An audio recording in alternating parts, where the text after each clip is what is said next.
Thank you for listening to the Writers Guild of Alberta podcasts. The following episode was recorded in 2020 as part of the WGA's online reading series, sponsored by the Rosé Foundation. The audio quality may differ from recording to recording. We want to thank the authors and hosts for their permission to share these audio-only episodes with you, and thank the Rosé Foundation again for their generous support. All right. Good evening, everyone, and welcome to the Writers Guild of Alberta's online reading series. I hope you and your families are all happy, healthy, and safe, and that you're ready for a fantastic evening. We have quite a treat for you. My name is Paul Pearson, and I am your host for this evening. I'm speaking to you now from Misquaskahegan, or Edmonton, on Treaty 6 territory, which is the traditional gathering place for diverse Indigenous peoples, including the Cree, Blackfoot, Métis, Nakota Sioux, Iroquois, Dene, Ojibwe, Saulteaux, Anishinaabe, Inuit, and many others whose histories, languages, and cultures continue to influence our vibrant community. One of the responsibilities of someone currently living in Treaty 6 territory is to recognize that that we all are, treaty people. And so we need to do our best to understand what treaty means and to learn the history and worldview of the Indigenous peoples I just mentioned. On that note, I want to give a shout out right now to Terry Sunjins and Amber Dion for their fantastic podcast, Two Crees in a Pod. On the surface, this podcast is a resource for students in post-secondary social work programs. But as you can imagine, that's just a starting point for some much deeper discussions and learnings. I heartily encourage you to check it out. It is both educational and entertaining.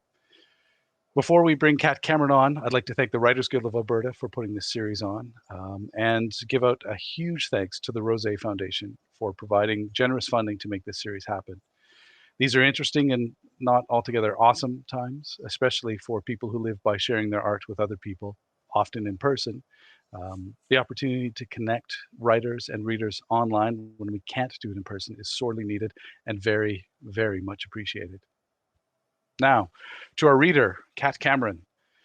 The things you probably already know about Kat are that she is the author of 2 collections of poetry, Ghosts Still Linger, published by the University of Alberta Press in 2020, and Strange Labyrinth, her short story collection, Her short story collection, The Eater of Dreams, was shortlisted for the 2020 Danuta Gleed Literary Award. You probably also know that she has published poetry and stories in numerous journals and anthologies, including Beyond Forgetting, celebrating 100 years of Al Purdy, CV2, Descant, Grain, New Forum, Room, and 40 Below, Volume 2. You probably also know that her short story, Dancing the Requiem, won Prairie Fire's 2018 fiction contest. And finally, I'm sure you already know that Kate lives in Edmonton on Treaty 6 territory and teaches writing at Concordia University of Edmonton. 2 things you may not know about Kat is that she was born in Swift Current, Saskatchewan, and that she spent 2 years teaching ESL in Japan, something that she goes into in her novel, which is a fantastic read. One thing I know for sure about Kat is that this latest book that we're going to hear from tonight, Ghosts Still Linger, is absolutely brilliant, and you are going to love it. So, everyone, Kat Cameron. So thank you, Paul, so much for hosting this event. And I want to thank everyone who has organized the Writers Guild of Alberta reading series. Jason Lee Norman, Georgia Severini, Sadie McGilvery. It's just a fantastic opportunity for writers, especially writers who have lost their opportunity to launch their book, as I was supposed to do in March. And before I start reading, I'd like to give a huge thanks to all the people at the University of Alberta Press for publishing Ghosts Still Lingers. Douglas Hildebrand, Matt Bunton, Kathy Crooks, Monica Egali, Duncan Turner, you all contributed so much to help me create this book. Thanks to Alan Brownoff for this fabulous cover, which I love so much. Just it encapsulates the book. And immense gratitude to Jenna Butler, who was my wonderful editor. She is so knowledgeable and so supportive, and it was a joy working with her. So there are 3 sections in Ghosts Still Linger, and I'll read a few poems from each section. Usually around this time of the year, I'm either on the Folk Festival Hill or I'm recovering from 4 days on the Folk Festival Hill. So I thought I'd begin with a poem dedicated to John Mann from Spirit of the West. Lament for John Mann. His words are gone, eaten by Alzheimer's. Remember running from stage to stage? Hula girls swirling, dust on our feet, dragonflies darting. The way he danced, flailing, joyous. Canada mourns for one bard sinking down into darkness, scalp tickets in Kingston.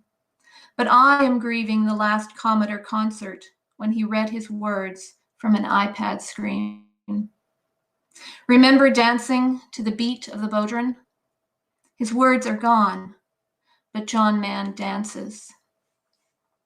So the first section is a number of elegies, personal elegies. And so the next poem I'm going to read was written for my aunt who died of cancer. Blue Scarf. Before the funeral, her daughters invite us into the bedroom. Heaped high on the bed are all the scarves she'd worn. Blue cotton, red silk, purple polyester, bright twisted yarn, green and white checks, printed birds and flowers. I remember the summer of 2000, the square kerchief printed with the Canadian flag.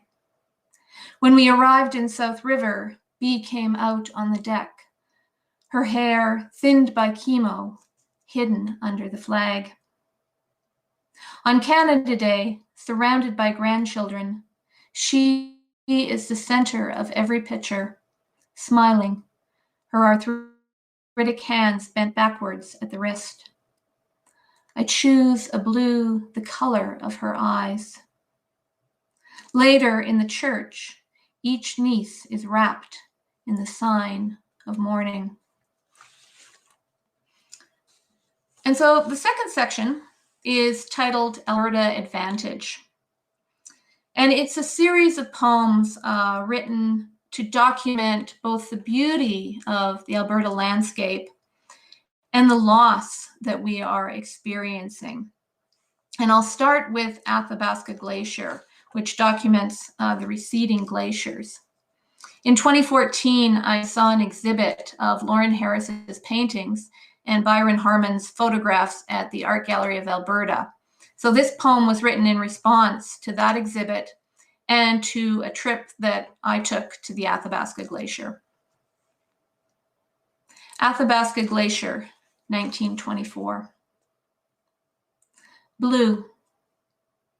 Harris saw blue.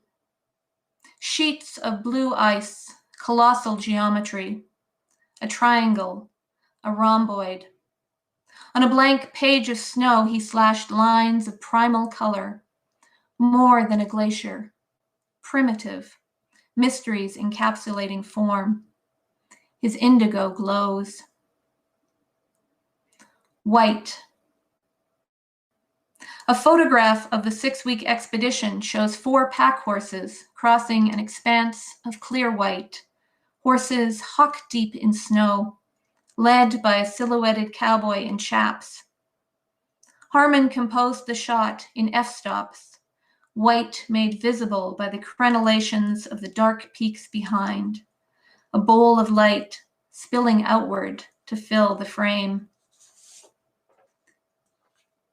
Gray. We saw gray, an ancient tortoise shell scored with lines and fissures, dated concrete markers mapping an accelerating glacial retreat. The ice cracks and shrinks, disappearing into memory. So from Athabasca, I'll move to the Kananaskis area. My family spent most of their summers in the Kananaskis area. And so this next poem was written from my father, who taught me to canoe. Cake Country. The lower lake, glacier runoff icy on my feet, holding the canoe as Dad balanced his way back to the stern. My sister sat on the life jacket in the thwart, and I stepped in at the bow, pushing off with my paddle's grip, soft moss cushioning the keel. We paddled to the drowned caves, the washed-out dens of disinherited bears, banished by the dam's flood, white ghosts of tree stumps submerged below our wake, the smooth pull, water dripping from the blades, and the curlew's call echoing from the shore. Years later, I brought a friend to K-Country. We went canoeing, an August day. The lake as still as in past years. Nothing had changed. A mountain sky clear in the moment between storms. And he asked, "Do you feel lucky?" I knew he meant all this, the cabin, the lake, the parents who taught me to canoe, the mountains cradling this place. And in the Kananaskis area, they set up wildlife cameras that track the animals going by, lynx and bear. And so this next poem was inspired by a very curious moose. Moose photobomb. One round brown eye looming in the lens. The mountain's comic clown. Shaggy eyebrows, snout elongated like a tuba, lanky legs. Tottery with a teenager's knobby joints. The stumblebutt of nature's sitcoms. Give us a wink. You're in on the joke. You know we're watching. Put on a show. So my family has a fairly long connection in Alberta. My great-great-grandparents settled in the Red Deer area in 1891, and they traveled to Calgary by train, and then they took wagons from Calgary up to Innisfail and Red Deer. So they went along the Old North Trail, and I have driven that route. So that this poem documents that trip back in time. Old North Trail. I will drive now to Innisfail and stay at the Super 8 motel, where old men smoke darts dispensed from vintage vending machines in the Stagecoach Saloon, paneled in knotty pine. And the road crews swill Big Rock beer and dream of their wives in double-wide trailers set in yards overgrown with lilacs and caragana. I will drive up the Old North Trail, the same trail my great-great-grandparents followed in 1891. That spring the Red Deer River flooded. The men missed the ford and foundered. A horse drowned, and a loaded wagon floated downstream with a young man clinging to his possessions. The silted river flows into the present, and at the Innisfail Rodeo, farmers decked out in check shirts, cowboy hats, and jeans sit in the bleachers, forecasting the barometer in Swedish, French, English, and German, and their kids perch on the rails and pet the horses. And the parking lot behind the grounds is crammed with millions of dollars in fifth wheels and RVs from cattle and oil in God's country. So I thought, I can't read a poem about Alberta without reading a poem about hockey. So this is my hockey poem, and it's dedicated to all of the disappointed Oilers fans. Oilers Nation. Rig pigs and kids in orange and blue vestments jam Churchill Square in their thousands, an exhilarated mass of playoff celebration, hockey their religion, the arena their temple, breathing together, an hour of cheering, symbiosis of vowels.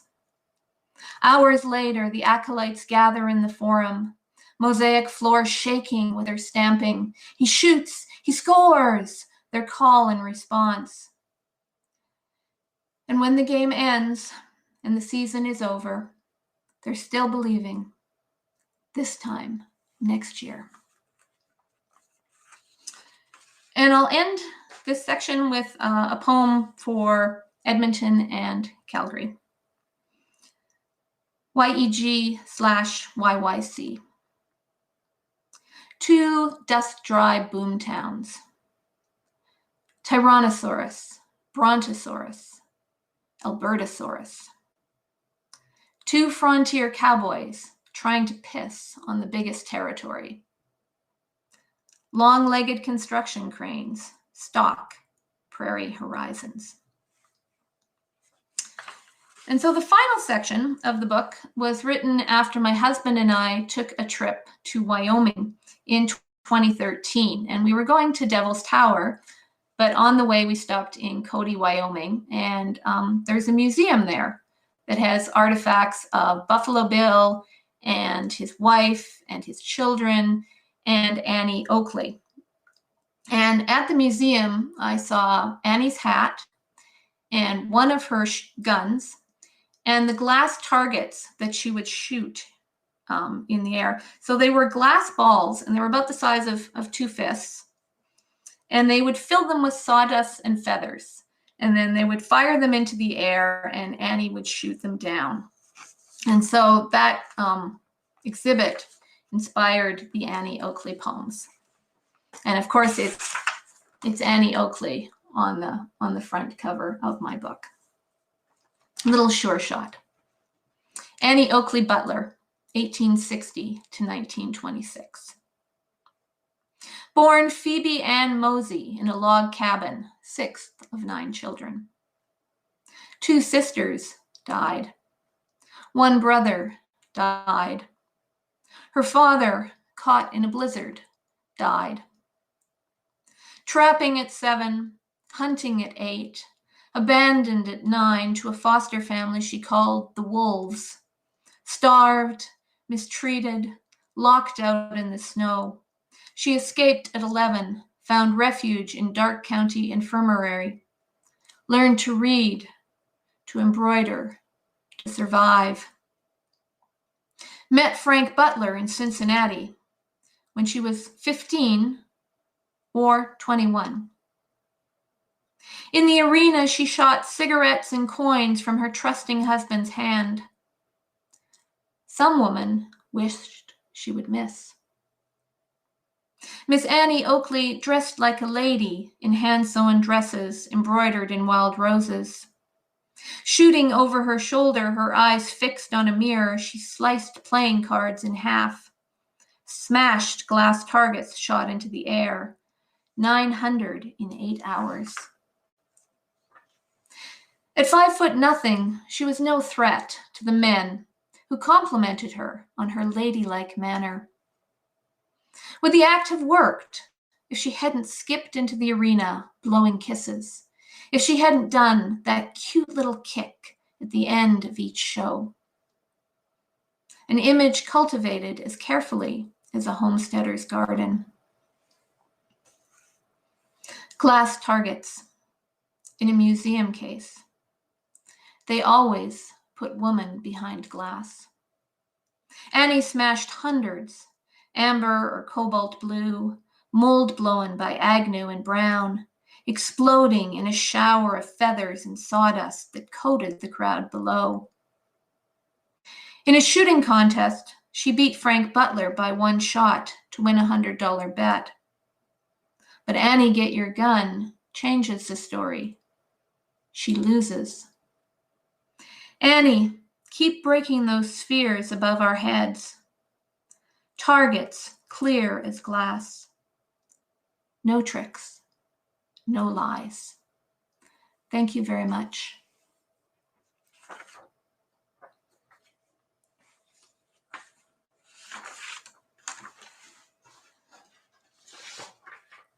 Wow, fantastic!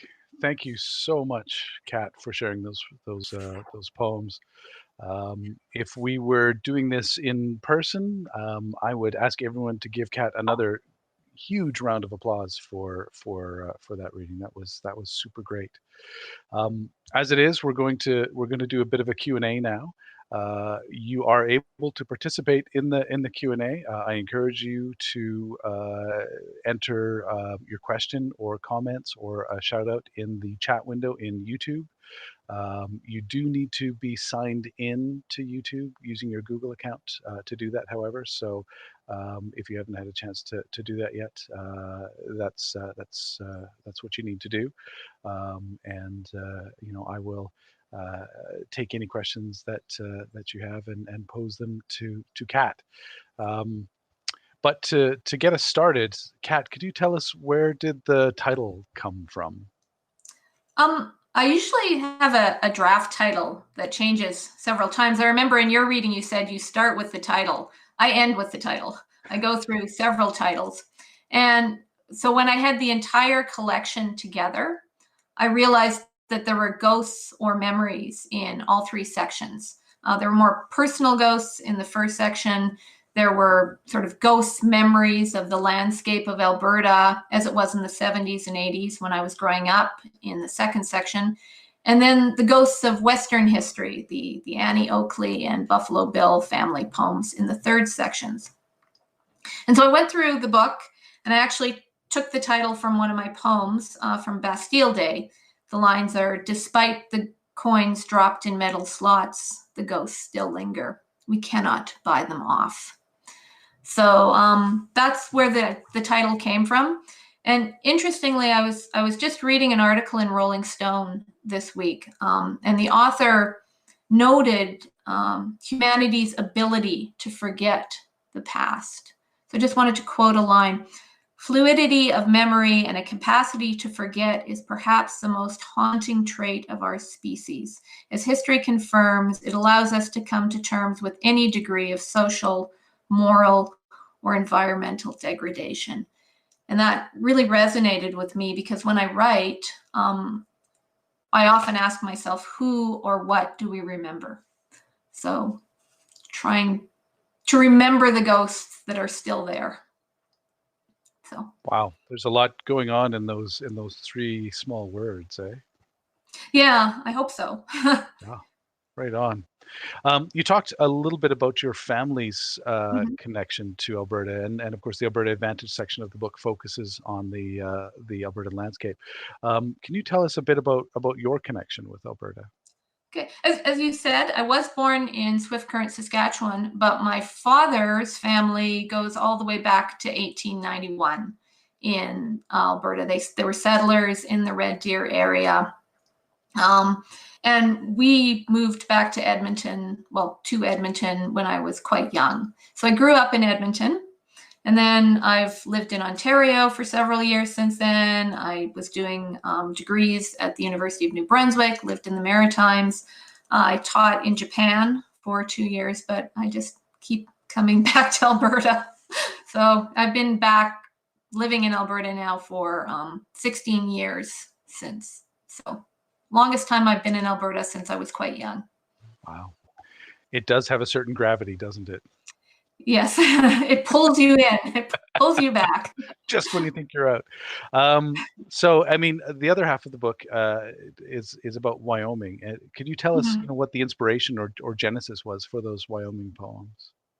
The genesis was the trip that we took to Wyoming, with just a 10-day driving trip to Wyoming in 2013. And we hadn't expected to find this museum in Cody, Wyoming. It's an amazing museum. It's got 5 different sections, and part of it is Western history. And so that's where I saw Annie Oakley's hat and her guns. There's a locket that belongs to Buffalo Bill's wife, which I also have a poem about. And the first poem that I wrote that was inspired by this trip to the museum was a pair of white satin shoes. And they belonged to Arda Cody, who was Buffalo Bill's oldest daughter. And there was a note in the case with the shoes that said she died 2 months after her wedding. And that was so poignant that I wanted to write about her. So I just started doing research about the Buffalo Bill's family. So usually, the West is associated with men. You tend to think about Western men's exploits, but I wanted to write about the stories of women of the West, who's often the ones that are forgotten. So that was sort of the genesis of this book. That's fantastic. There's something about small town prairie museums as well. Like there's some astonishing discoveries. It's actually, yeah, it's a big museum. It's an amazing museum. They have amazing art. So I would highly recommend a trip to it. It was a find. Nice. I'll add that to the list. Right on. Switching gears a little bit, this collection it's a very visual collection. So along with explicit references to visual arts and poems like Athabasca Glacier, which you read, and thank you for reading. I think that's one of my favorites from the book. But also Bastille Day, which you referenced.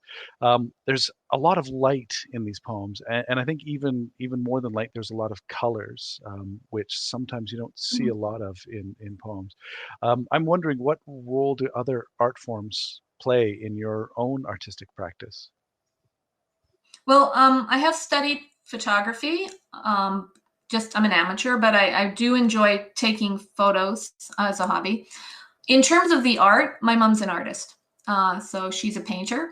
And so there is definitely that influence. There's always been art around, and I've been aware of it. And as I said, Athabasca Glacier was inspired by that exhibit at the Art Gallery of Alberta. It was actually Lauren Harris and A.Y. Jackson traveled out to Jasper in 1924, I think it was. And Byron Harmon photographed the trip. So they had this amazing exhibit of the paintings and then the documentation of the trip too. So that inspired it. And also going to the Athabasca Glacier and seeing how much it has changed since 1924, the environmental loss. Yeah, it's crazy. I remember visiting it as a kid in the mid '70s, and even how much it's changed since then is shocking. Yeah. Quite. Well, they have distressing. they have the markers that and they're just going back and back and back, showing how the glacier is receding every 5 or 10 years, and it's shocking. So yeah, quite distressing, I think. So you talk about Annie Oakley, and you talk about your aunt. Can you talk to us maybe a bit about the focus of women's voices in your work? Yeah, again, my poetry is often about memory. Who do we remember? Whose stories do we tell? Whose voice is heard? So again, women's voices I feel are often forgotten. And I wanted to give a voice to the people, the quieter voices that we often don't hear. Just for an example, the collection I just finished my next collection.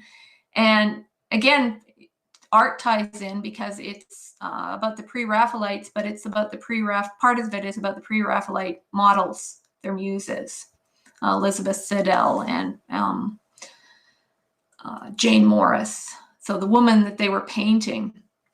And so these are the women, when you think about the pre-Raphaelites, you think about the male painters, but the women were also contributing as artists. They were contributing as models. So that's an area I'm just often very interested in, sort of the more forgotten side, the less famous side in often artistic creation. Fantastic! I can hardly wait to read that. It sounds like a really rich, interesting approach. Again, a lot of research. So the research is interesting. Right on. Research is sometimes more fun than trying to write some of the poems, I find. True. That's true. Now, what surprised me a bit about the book is there's a lot of disaster in the collection, with several of the poems responding to natural events. Can you talk a bit about your experience viewing these events and their aftermath through the lens of poetry? Yeah, I think a lot of things happened in Alberta just while I was writing the collection, because I started it in 2013, and that was the year of the Calgary flood. And my father is originally from Calgary. My brother lives in Calgary, so I was very aware of the impact of the flood on people. Then there was a drought, And I have a lot of relatives on my father's side, farmers, so impacting there. Then there were the 2 serious forest fire seasons. We went up to Grand Prairie 2 years ago, right around this time, and the sky literally turned black, and then red because of the forest fires coming, the smoke from the forest fires coming in. It was like Mordor, I would say. And then, of course, there was the Fort McMurray fire. And then there's also just this accumulative, the glaciers, the other issues. So climate change, I feel, is significantly altering the Alberta landscape, and I wanted to document the changes, but I didn't just want it to be a poem about loss and change. I wanted to document just how beautiful Alberta is and what we are losing, because, as I said, I grew up in Alberta in the 70s and 80s. I kept coming back because, I just love going out into the Alberta countryside, going to the mountains, and we don't want to lose it. So there's an awareness there of trying to make people think about what we could lose. Yeah, and it's been a tough decade. Yeah, more. Yeah. It seems to have been, definitely. Yeah. And not to be too hyperbolic after Mordor, but I mean, we are in the midst of another disaster, the pandemic. And I want to ask you, how this has affected your writing. Are you processing any of this poetically yet? Not in terms of poetry, no. I've written 1 poem about the pandemic since it started. I mean, for me, it came close to home when teaching switched to online on March 15th. That's when the pandemic was here. So back in April and May, there was, of course, that crisis in the nursing homes in Quebec. And I don't know if people will remember this picture, but there was an elderly woman who was behind a pane of glass, and she had white hair, and it was kind of messed. And for some reason, that picture really stuck with me, partly because I help with the caregiving for my mother, who has Parkinson's, but fortunately is at home. And so that photo really tore my heart, and I wrote a poem about that, the toll that the pandemic is having on seniors. I mean, in Edmonton right now, I think it's 25 people have died at the Southgate Seniors Home. So that's the only thing I've written on the poetry side. I did actually have a poem in here, interestingly enough, about a pandemic, which I wrote after I read Claire Tomalin's biography of Pepys, The Unequaled Self. So there is a poem in here about a different pandemic, about the plague. Pepys, in the year 1665, wanders the streets during the plague, notes red crosses on doors, bodies removed at night, over 6,000 dead, and he ponders how empty the streets are, and melancholy. And when I was rereading that poem back in March and April, it suddenly struck home, because I thought, because the streets were so empty, it's back to normal in some ways now, but the streets were so empty. And the interesting thing about Pepys is, he says that, and then he worries more about his loss of income because the courts left London. And so it's very interesting to look at a pandemic that happened 400 years ago, 400 years ago, and see so many of the same issues that we're experiencing now, that Pepys went through, both the awareness of the dead. Pepys actually is one of our wonderful documenters of the time, possibly because he could wander the streets. There's some suggestion that because of an illness he had, he was not susceptible to flea bites, so he didn't get the plague. So that's why we have his writing, his documenting of it. So I'm not writing a lot of poetry, because I wrote that one. I wrote the poem about the nursing home. I'm actually writing fiction right now, set in Tudor England. And of course, Tudor England, you have plague, you have smallpox, and there was an epidemic of influenza in 1562, 1563 that killed a fifth of London. So it's informing my fiction right now. I'm not able to process it through the poetry. Sometimes for me, poetry happens maybe a year after I've seen something or thought about something. So not through poetry, but I am processing it through fiction. Awesome. So I want to know what disease Peeps had that made him immune to flea bites, and I wonder if there's something that can be done for mosquitoes. Possibly. He had one of the early he had was it a stone, the stone, and so he had an early surgery, and they think that he had to have surgery, and he survived it amazingly enough, and they think that may have been because he was ill for so much of his life, that may have affected the fleas. They just didn't want to bite him.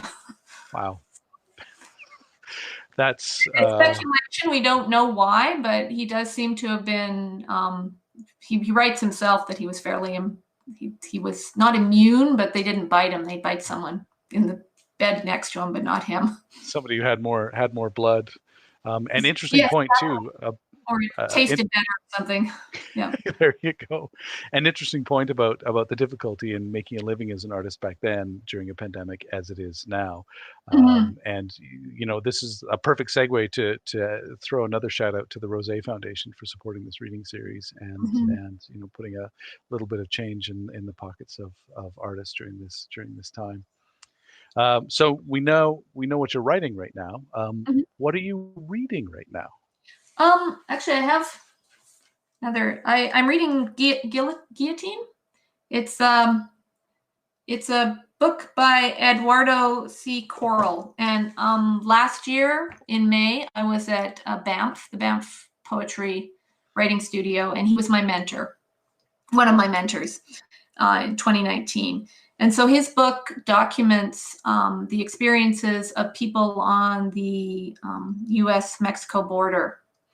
And so he's an American poet, and it's just stunningly painful, but also haunting work about people crossing the borders. He is, as it says in his bio, he's the son of Mexican immigrants, and he was the author of Slow Lightning. So I kind of like the fact that his first book kind of has echoes of mine. Just to quote a couple of lines, gently he hammers gold into a sentence. Gently the sentence enters me. It's just beautiful work. Wow. And I'm also another book. This one is about extinct animals. It's by Joanna Lilley. She's up in Whitehorse, a Yukon poet, and I was at Sage Hill with her 3 years ago, I think it was. So it's just a beautiful cover. It's some extinct animal. I'm not sure what it is. I love looking at poetry covers. So that's another thing I'm reading right now. So I've read that book too. She's a fellow Turnstone author, and it is a fantastic book. Yeah. Wow. Right on.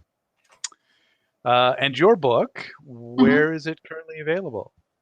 It's out?